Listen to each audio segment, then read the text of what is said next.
Okay, my name is Blueprint. I am an artist on Rhymesayers Entertainment from Columbus, Ohio.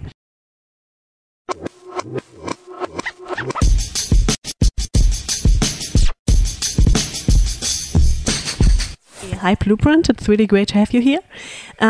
Your latest album is called, I have to look, Adventures in Counterculture. So it was released in April this year, I guess. So are you content with the reactions so far? Or what did you expect from the reactions of the media and the fans? I'm happy with the response so far. I mean, the responses have ranged from he's a genius to I don't get it to instant classic. You know, overall the feedback has been very positive, and even when people don't necessarily understand all the directions that I go, they appreciate the artistry in it. My goal was just to be perceived as more of an artist and not a rapper by the end of it, so I'm satisfied with that. Okay, that's cool. In which kind of counterculture are you involved, and which adventures do you go through on this album? Well, it's not necessarily like the album is not necessarily something to point at specific countercultures. The album is it's really looking at personal beliefs. Being inspired, moving through different situations, being true to yourself, not necessarily subscribing to things that everyone else is doing. And in that sense, that's kind of where the counterculture thing comes in. The counterculture theme also comes in regards to the sound of the record, taking things that are not necessarily hip hop, you know, quote unquote hip hop, and making them hip hop and doing it in a way that goes against what people may expect.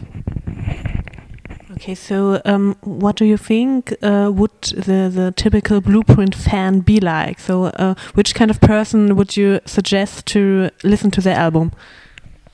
I don't know. Anyone who's open to music of all forms should appreciate my music.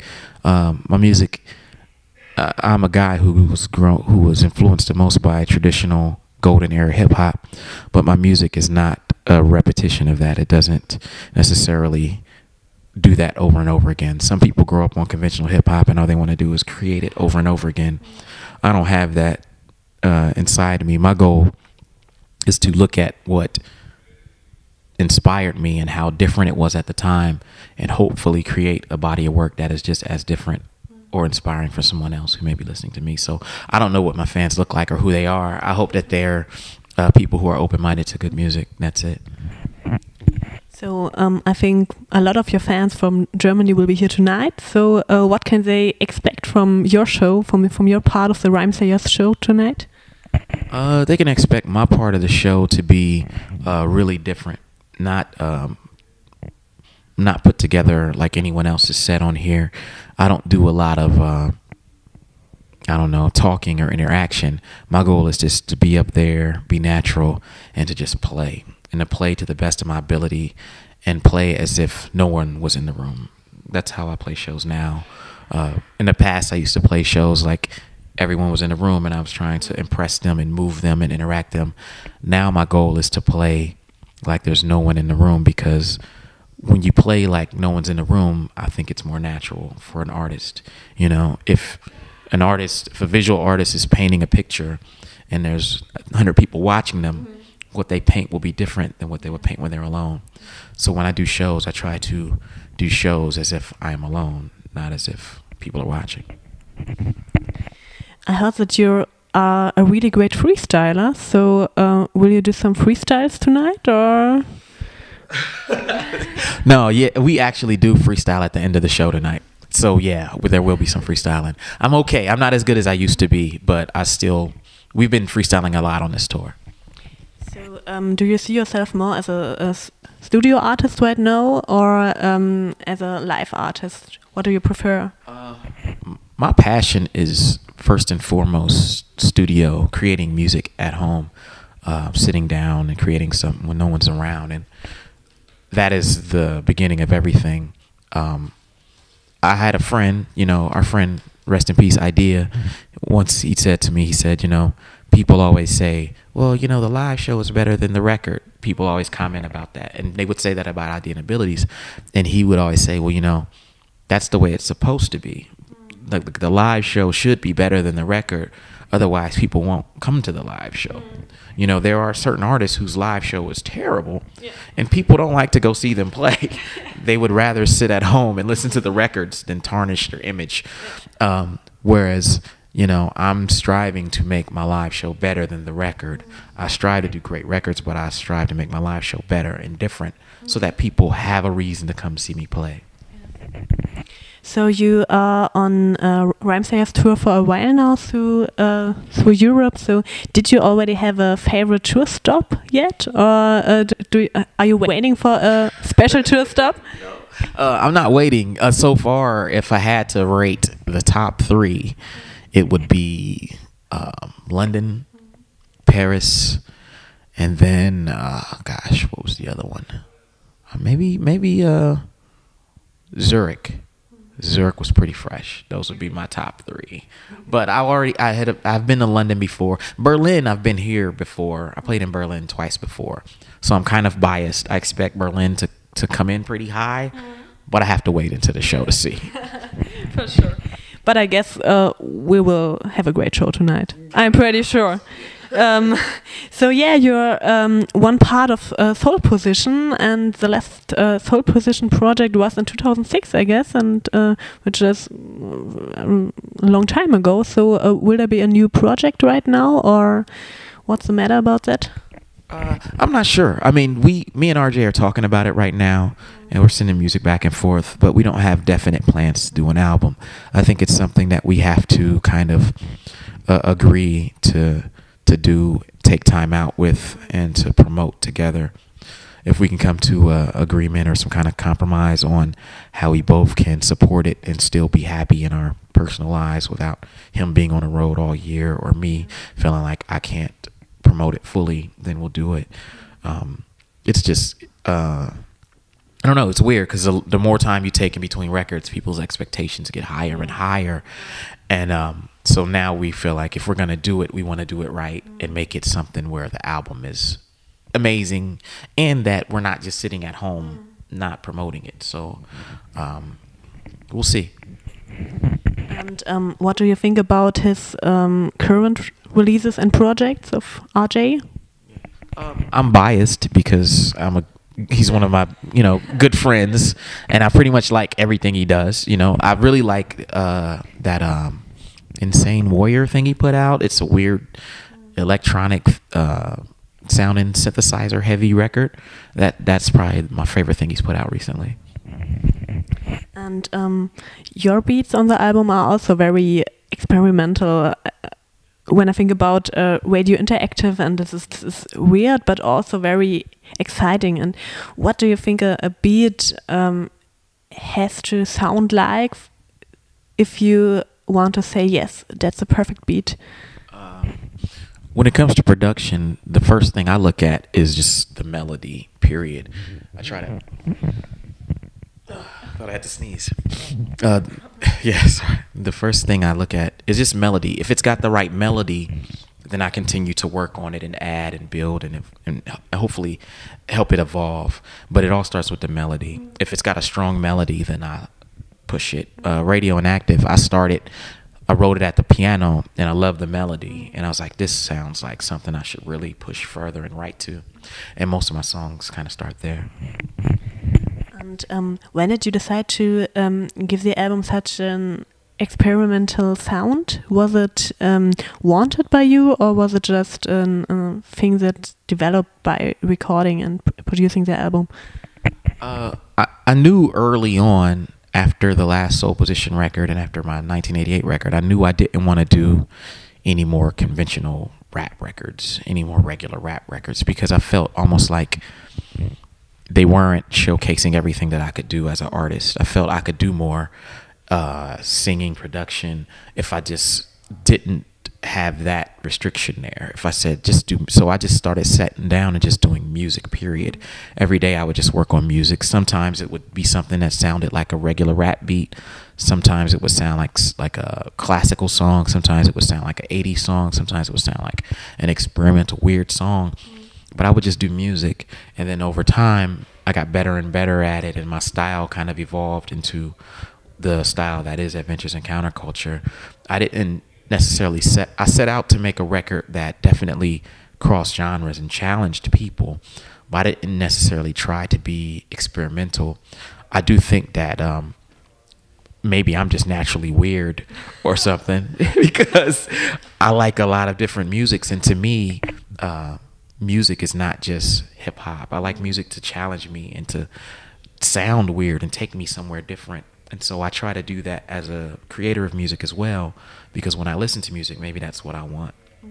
Some people don't want that. Some people get it. And the people who get it love Adventures in Counterculture. And that is kind of what I wanted to reach. I wanted to reach the people who wanted something more out of hip hop. So I don't know if you know, but do you also have some fans that might not listen to hip hop elsewhere? Yeah. I definitely have fans who are not traditional hip hop fans. We don't listen to a lot of hip hop, and I found that out on this album because I think I'm crossing so many genres and so many barriers that there are people who I've picked up who they come to the rap shows and they may not even be a big rap fan. They may listen to mostly rock, and they enjoy my part of the show the most.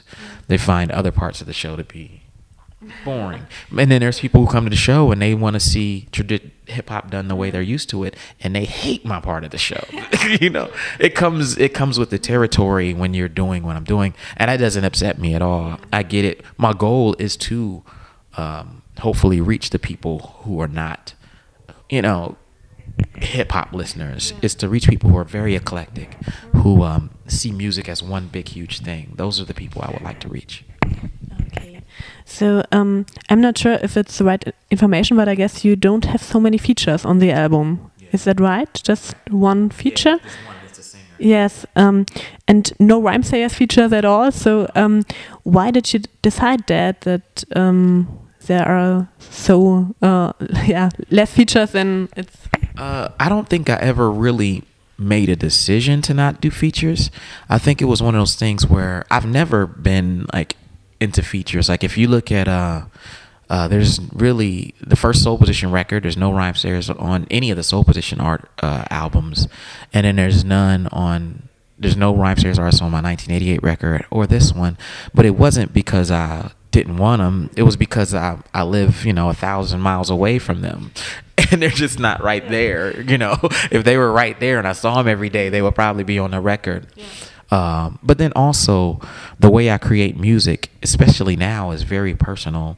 I kind of disappear into my basement. I just, 12 to 14 hours a day, I just try to create and do as much as I can. And sometimes when you collaborate with people, you have to slow down your process, and so my goal is not to slow down. It's just to create things and be in the moment and not even think about it. When I do songs like So Alive, or I wasn't thinking about, I'm going to make a song that sounds like this.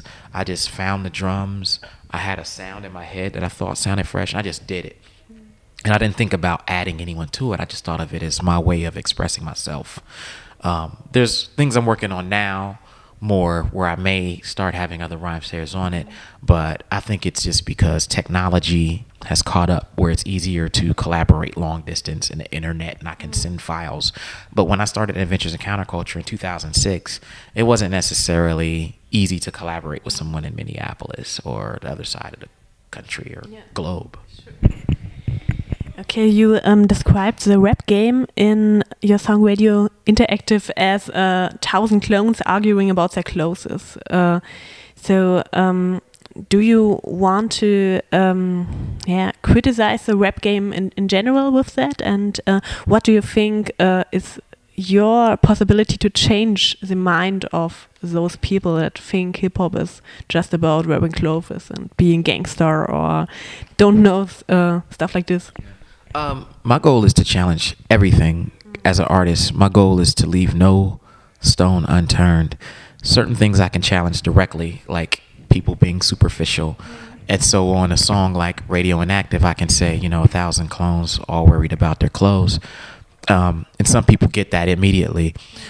Some people still are so heavily into fashion or this temporary thing or layers and covering up what's important inside of them that they may not get it. Other times I have to do it a different way. I may, on the other song on the album, Want to Be Like You, that song is about superficiality too, and people being into this facade, but they get lost into other people's image, not even their own, which is probably worse, yeah.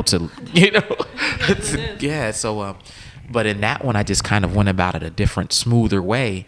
And I just kind of disguised that heavy message inside a song that sounds like a pop song.